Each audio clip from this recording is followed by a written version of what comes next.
Yang saya hormati para Menteri Kabinet Indonesia Maju yang tidak bisa saya sebut satu persatu, Panglima TNI, Kapolri, Kepala Staf Angkatan, Kasat, Kasal, dan Kasau,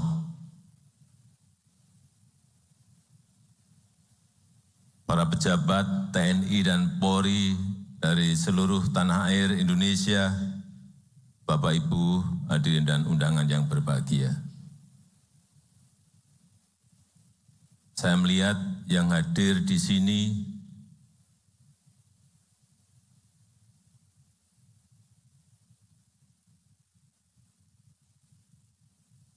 wajahnya cerah semuanya.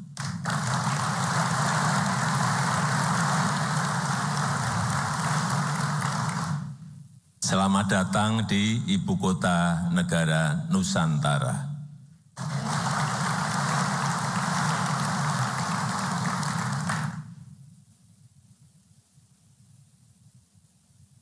Tiga minggu yang lalu, Panglima TNI dan Kapolri menyampaikan, Pak, kami ingin mengumpulkan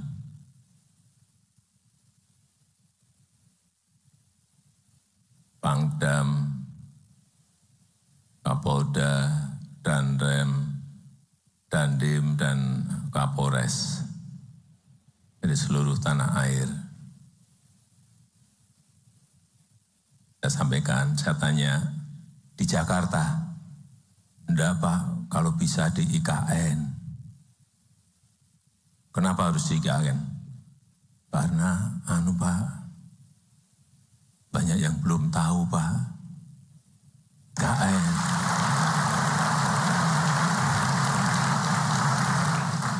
Hanya lihat di TV, lihat di YouTube, lihat di video, tapi pengen lihat aslinya seperti apa. Sebentar, IKN ini belum jadi. Masih dalam proses pembangunan. Mungkin bisa memakan waktu 10 tahun, 15 tahun, dan bahkan 20 tahun. Meskipun saya meyakini Bapak Presiden terpilih pernah menyampaikan kepada saya, akan saya percepat Pak.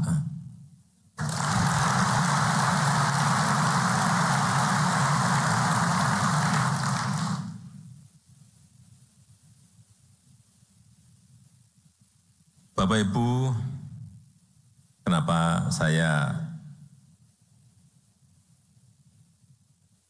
mengajak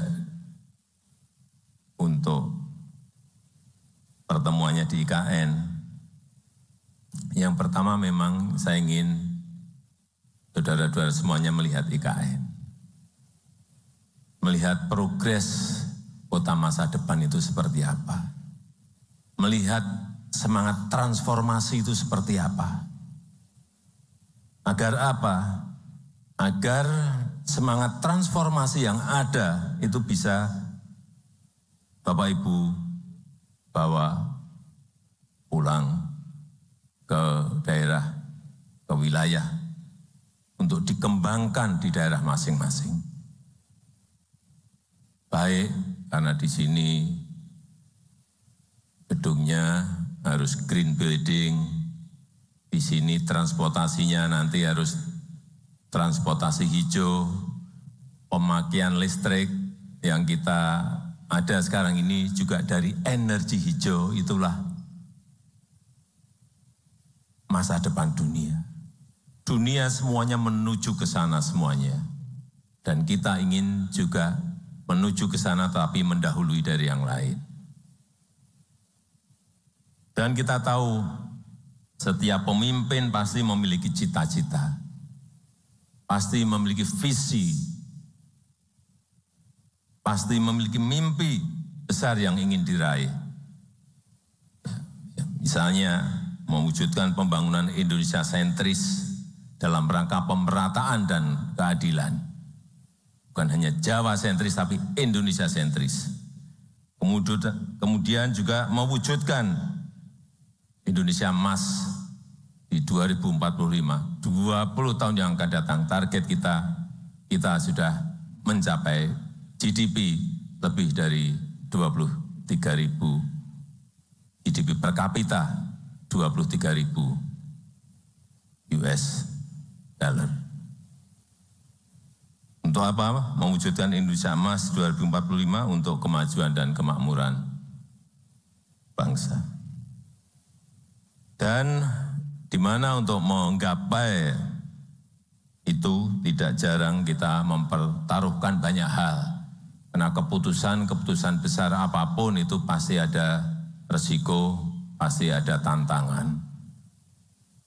Dan Bapak Ibu sebagai pemimpin sesuai dengan tugas dan wewenangnya, sesuai dengan jenjang kepemimpinan di TNI dan Polri, dalam lingkup baik kabupaten, kota, provinsi maupun nasional, ya harus berani memutuskan, berani mengambil langkah, baik langkah kecil, langkah besar maupun langkah sedang, semuanya harus berani untuk hal-hal yang berdampak besar bagi negara kita. Mulai dari kabupaten, kota, provinsi, naik ke atas. Menjadi sebuah agregat nasional. Dan juga perlu saya sampaikan bahwa kepindahan IKN Ibu Kota Nusantara ini bukan sekedar pindah gedung, bukan sekedar pindah istana, bukan sekedar pindah lokasi, atau berubah tempat kerja, bukan itu. Tapi yang kita inginkan, keinginan besar kita adalah ada perubahan pola pikir kita, mindset kita, ada perubahan pola kerja kita, ada perubahan budaya kerja kita. Yang kita inginkan itu. Dari yang tidak efisien menjadi efisien. Jadi dari yang muter-muter menjadi cepat. Ada target waktu. Dari yang berbelit-belit menjadi simpel dan sederhana. Karena sudah sering saya sampaikan ke depan, negara yang cepat akan mengalahkan negara yang lambat. Bukan negara besar mengalahkan negara yang kecil. Tidak, negara yang cepat akan mengalahkan negara yang lambat. Untuk apa tadi perubahan pola pikir, perubahan pola kerja, perubahan budaya kerja? Ya, untuk membentuk karakter kepribadian Indonesia maju. Untuk membentuk mental bangsa yang maju. Kalau kita enggak mengarah ke sana, sulit kita bersaing dengan negara-negara lain. Semangat ini yang saya harapkan bisa saudara-saudara bawa sekembalinya dari IKN Nusantara. Semangat memperbaiki tata kelola, semangat memperbaiki manajemen birokrasi, baik yang ada di TNI maupun yang ada di Polri, agar TNI dan Polri semakin profesional. Sehingga rakyat makin merasa terlindungi, sehingga rakyat semakin merasa diayomi, sehingga apapun status sosialnya, baik itu pejabat, baik itu pengusaha, baik itu tukang gorengan, baik itu sopir, semuanya merasa diberi prioritas oleh kerja-kerja kita.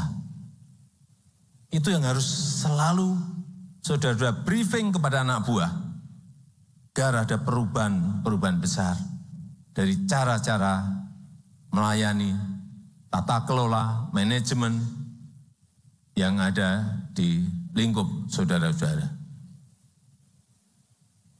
Semangat untuk memperbaiki citra diri, semangat untuk memperbaiki citra institusi, agar TNI dan Polri semakin dicintai dan dipercaya oleh rakyat. Meskipun sekarang ini memang rankingnya sudah tinggi, tetapi kalau kita perbaiki terus itu akan bisa naik lagi. Karena seragam yang saudara kenakan itu dampaknya sangat besar sekali. Jika melakukan hal yang baik,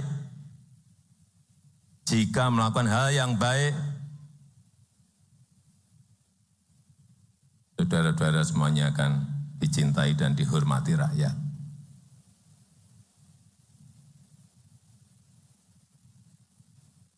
Saya berikan contoh, ini hal-hal yang kecil-kecil tapi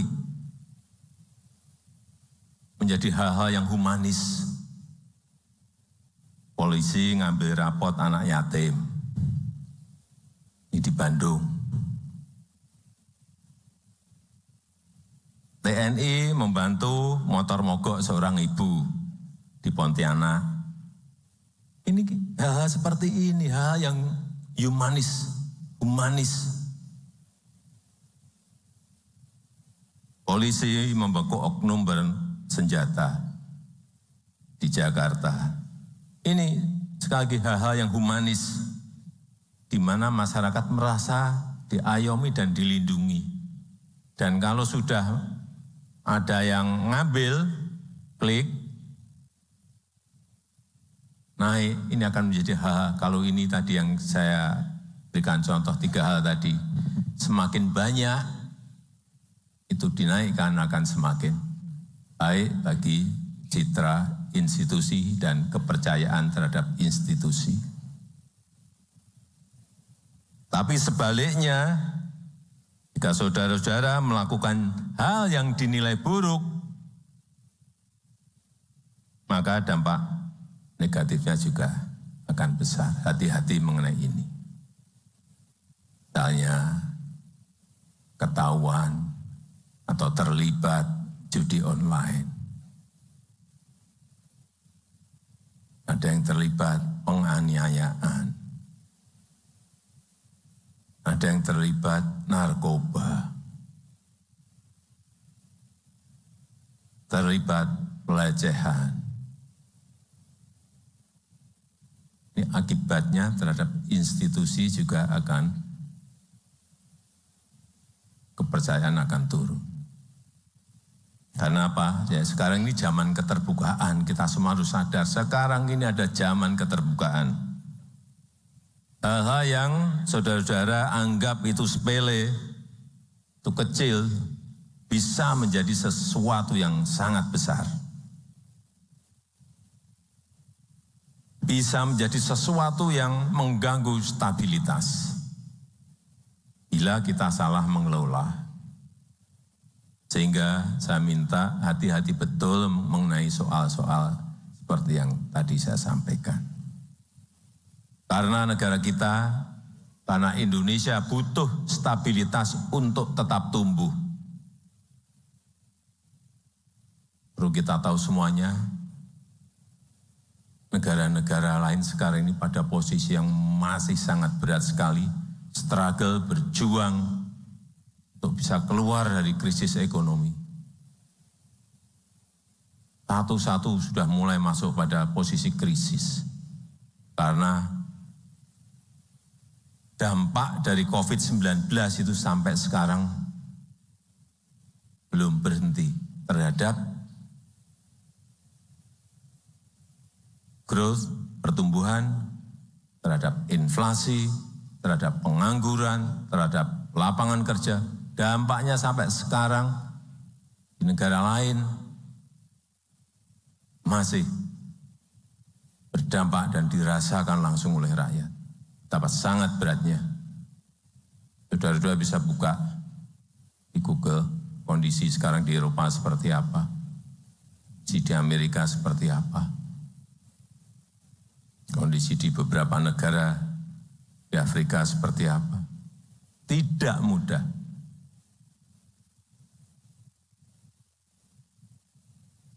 Negara masuk menjadi pasiennya IMF. Sekali lagi, negara kita Indonesia butuh stabilitas untuk tumbuh. Butuh stabilitas untuk melakukan pembangunan. Gak mungkin negara yang berkonflik bisa membangun, enggak mungkin. Coba aja lihat di negara-negara di Timur Tengah yang konflik. Sudah berapa tahun mereka berkonflik, apa bisa membangun? Enggak mungkin bisa. Enggak mungkin tumbuh dan enggak mungkin bisa membangun. Di mana untuk menjaga stabilitas itu butuh TNI dan Polri yang profesional.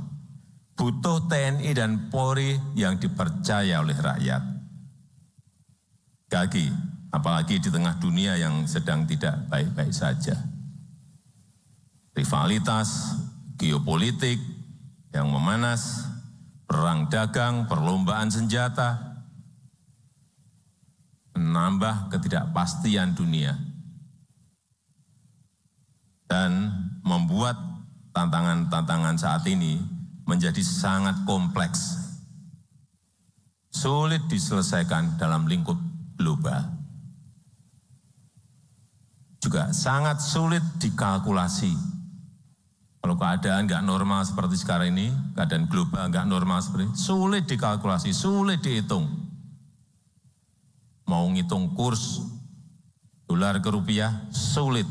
Mau berhitung harga minyak tahun depan berapa atau tahun ini diperkirakan, sangat sulit kalkulasinya. Nggak kayak keadaan normal itu kalkulasinya selalu hampir tepat, meskipun nggak bisa tepat, tapi hampir tepat. Sekarang ini penuh dengan ketidakpastian sehingga kalkulasinya sangat sulit.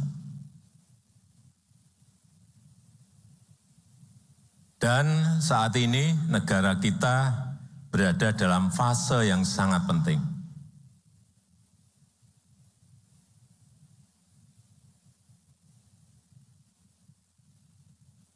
Supaya kita sadar semuanya, Oktober bulan depan itu ada pelantikan presiden dan wakil presiden terpilih.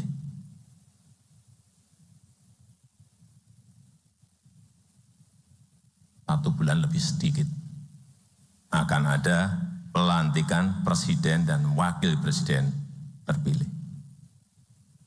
November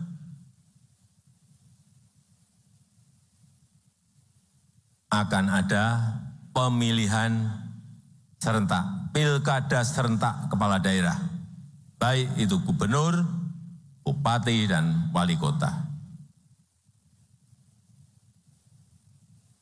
Sehingga saya minta TNI dan Polri harus betul-betul menjaga stabilitas yang sudah terjaga sampai saat ini. Hal-hal yang kecil-kecil segera selesaikan, jangan menjadi sebuah persoalan yang membesar. Segera, secepatnya.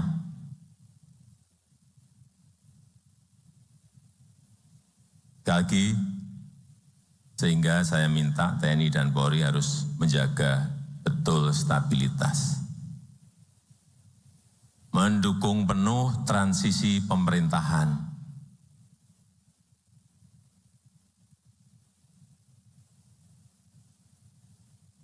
Agar mulus, pemerintahan yang saya pimpin akan dilanjutkan oleh pemerintahan baru yang dipimpin oleh Bapak Jenderal TNI Purnawirawan Prabowo Subianto.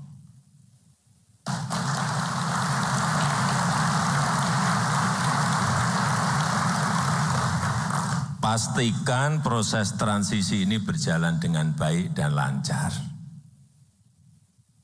Jangan sampai ada riak-riak yang berpotensi mengganggu. Juga dukung penuh penyelenggaraan pilkada. Jaga netralitas, jaga situasi agar tetap kondusif.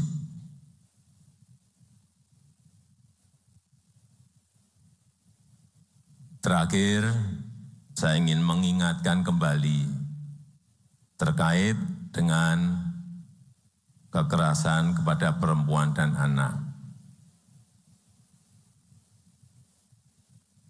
Saya minta TNI dan Polri bisa menjadi institusi yang pertama. Lagi, saya minta TNI dan Polri bisa menjadi institusi yang pertama bagi perempuan dan anak dalam mencari perlindungan.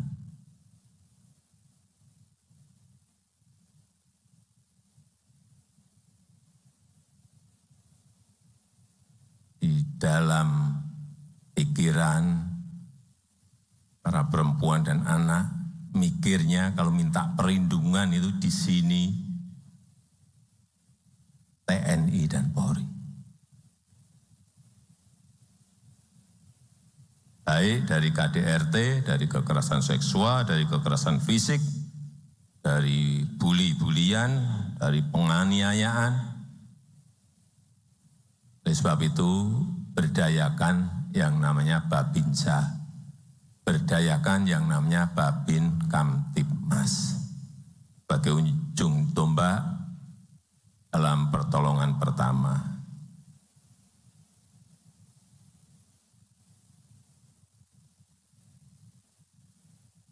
Sebelum menutup, saya ingin menyampaikan ucapan terima kasih yang sebesar-besarnya atas dedikasi, atas kerja keras saudara-saudara selama ini. Pencapaian bangsa kita pada hari ini tentu tidak lepas dari peran, dari kerja keras seluruh TNI dan Polri, seluruh anggota TNI dan Polri. Dan saya berharap TNI dan Polri ke depan bisa terus mempertahankan kekompakannya, mempertahankan sinergitasnya dalam menjaga dan melindungi negara kita Indonesia. Dan saya mohon maaf jika dalam 10 tahun ini selama memimpin ada hal yang dirasa kurang berkenan, ada hal-hal yang dirasa belum maksimal, baik dalam kebijakan maupun dalam kita berinteraksi. Nah, saya kalau ke daerah itu pasti ketemu Kapolres, pasti ketemu Dandim, pasti ketemu Danrem, pasti ketemu Pangdam, pasti ketemu Kapolda. Kadang-kadang ada yang saya salami, ada yang enggak saya salami. Ada yang luput, enggak kesalaman. Waduh, masa saya enggak disalami sama Presiden. Padahal saya Pangdam. Saya kan enggak apa, Pangdamnya yang mana. Kapolda yang mana kalau enggak ngenalin. Polresnya yang mana, Dandimnya yang mana, dan remnya yang mana. Kalau luput nyalami saja bisa masalah. Wah, Presiden gak mau nyalamin saya. Sekali lagi, saya mohon maaf jika 10 tahun lama memimpin ada hal yang kurang berkenan, ada hal yang belum maksimal dan belum baik, baik dalam kebijakan maupun dalam berinteraksi. Dan mumpung masih berada di IKN, setelah kegiatan nanti kita akan foto bersama, tapi di saudara-saudara juga akan saya ajak keliling. Saya tahu enggak mungkin kalau di TNI dan Polri kan enggak mungkin ada yang 1-2 tahu-tahu ke sumbu kebangsaan sendiri.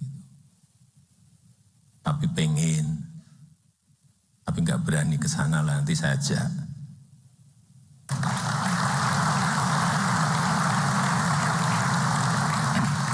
Dan saya izinkan Bapak Ibu untuk berkeliling sendiri, untuk melihat.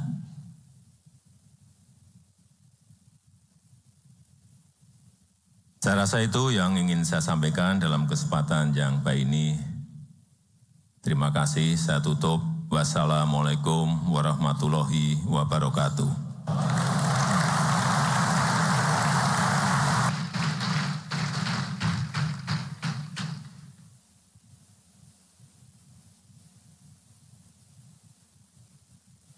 Bapak Ibu yang kami hormati, selanjutnya marilah kita dengarkan kata penutup oleh Kepala Kepolisian Negara Republik Indonesia, Jenderal Polisi Listio Sigit Prabowo.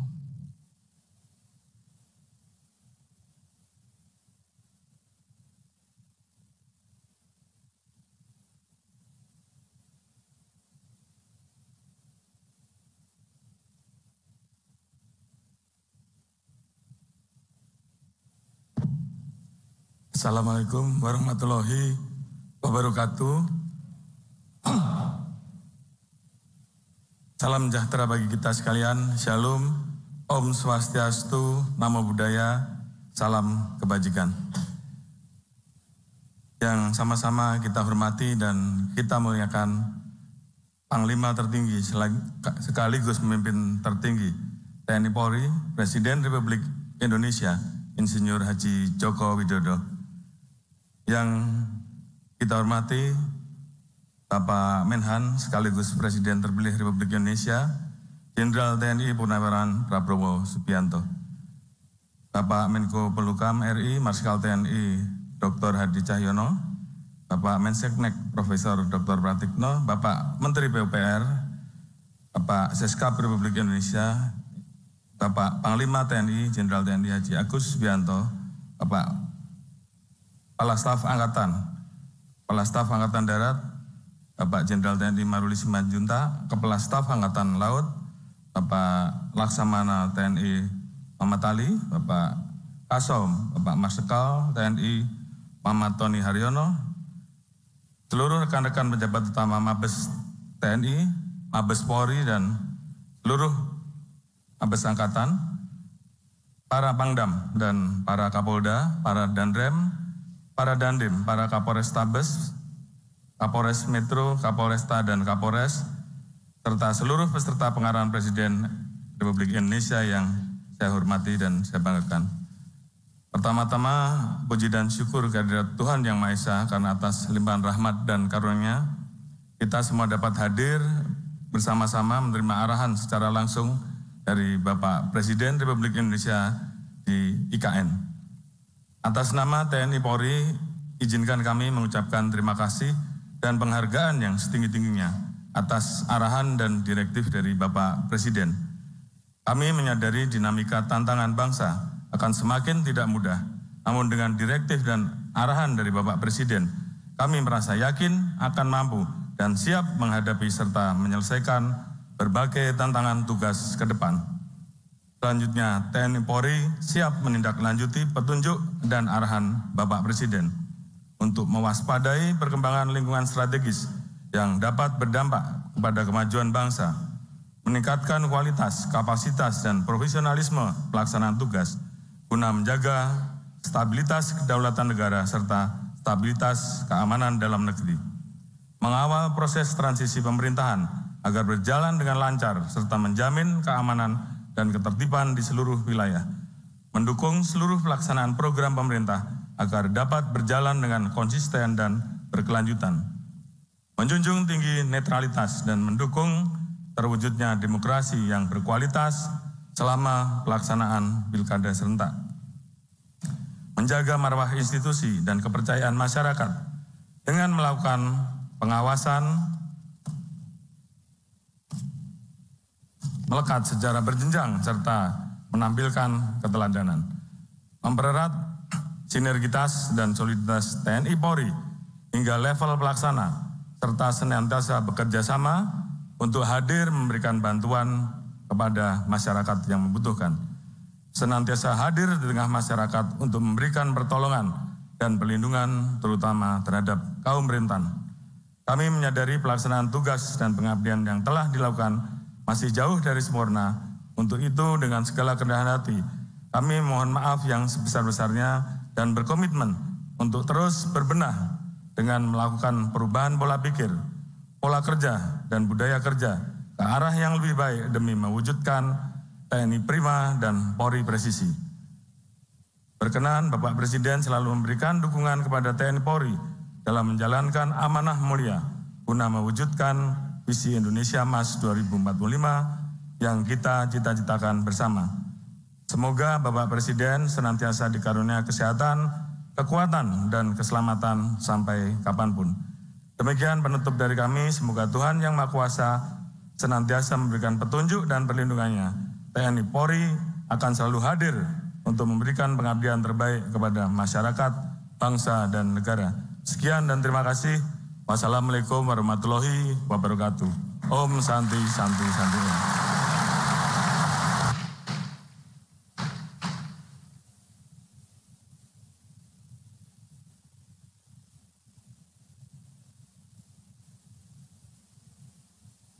Hadirin yang berbahagia, demikianlah seluruh rangkaian acara pengarahan Presiden Republik Indonesia kepada pejabat TNI dan Polri tahun 2024 telah selesai.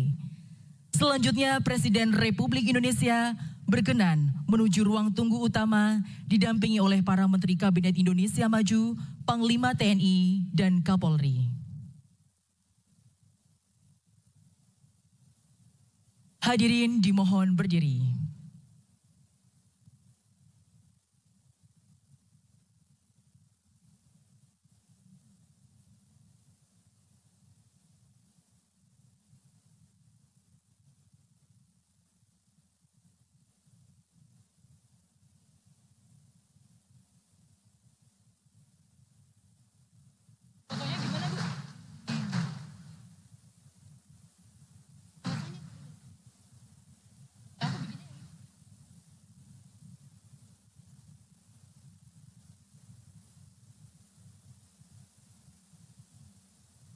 Kepada